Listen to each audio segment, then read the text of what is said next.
Hey, Random. Hey, Sharky. Hey, what happens when you don't playtest a game? You probably get a really fun, whimsical card game. Oh, that sounds about right. Do you want to talk about we didn't playtest this at all? I would love to. How much is it? It's only $15. What do you get? You get 66 regular cards. You get 15 cards in the bonus Chaos Pack expansion. And you get 9 blank cards to write your own rules.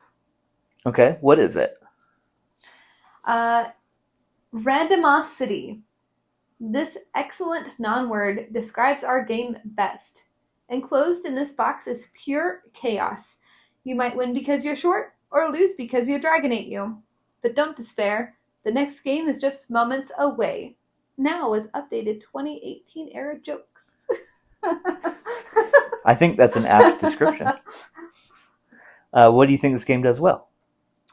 So I think it does a few things really, really well. I think it does say on the box that it takes 1 to 5 minutes.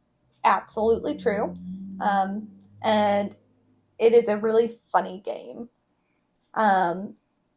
It's got a lot of tricky cards in it, and there's really fun descriptions that add to the ridiculousness of this game on the cards that have nothing to do with like playing the game. It's just like filler words that are hilarious.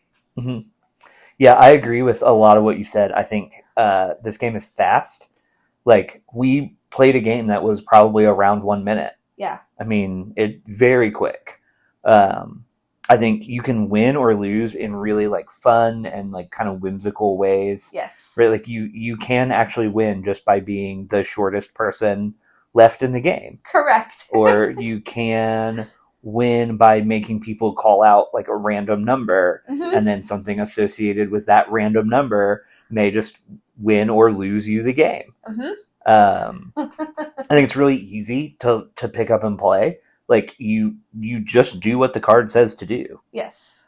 And then I think it does have some little tricks in it that let you kind of have some strategy without it being a ton of strategy. Yeah. And like bogging the game down and trying to find the optimal play. Yeah.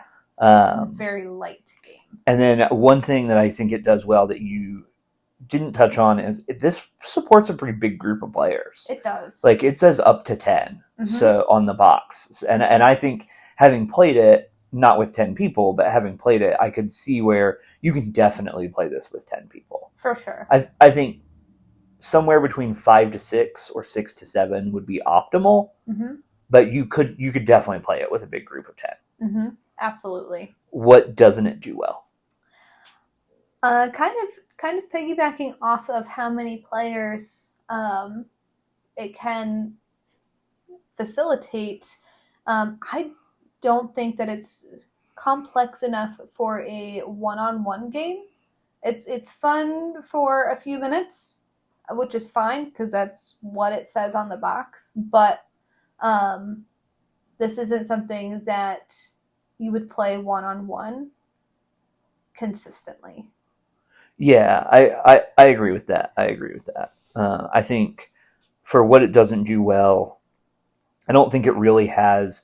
It doesn't have a ton of like in-depth strategy, right? Like you can be rewarded a little bit if there's somebody at the table that you know and you know that they're kind of a forgetful person. You can play a card that requires them to remember something. If there's somebody at the table that you know is really tall, right? You can play a card that the shortest person wins, or maybe the tallest person loses, or something along those lines.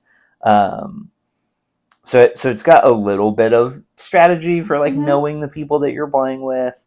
It's got a handful of little mechanical tricks where you can force cards to go to other players. But overall, it's not really mechanically complex. It's not really got a lot of strategic depth. And I think that would hold it back for certain play groups.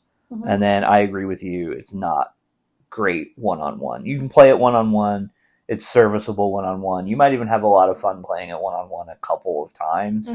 But after that, it's probably not going to be a ton of fun. What would you rate it overall? Overall, I think I would give it a B for like a group setting and a C for one-on-one play. Okay. I would give it a solid B, not necessarily as a group game. I would give it a solid B as a filler game. Mm-hmm. Right? If you're never going to plan like a game night around just this game. Right. But if you planned a game night and somebody's running late, or somebody has to run out and pick up the food or something, this is a great game to play as like a filler before you get back to whatever you're actually kind of surrounding your game night in, or planning your game night around. Right. So I would give it a solid B as a filler game, and I would probably give it like a C as just a game outside of that. Fair. I have been Random. And I have been Sharky. Thanks for tuning in, and be sure to check out some of our other videos where we talk about Warhammer and some RPGs and Robot Hospital.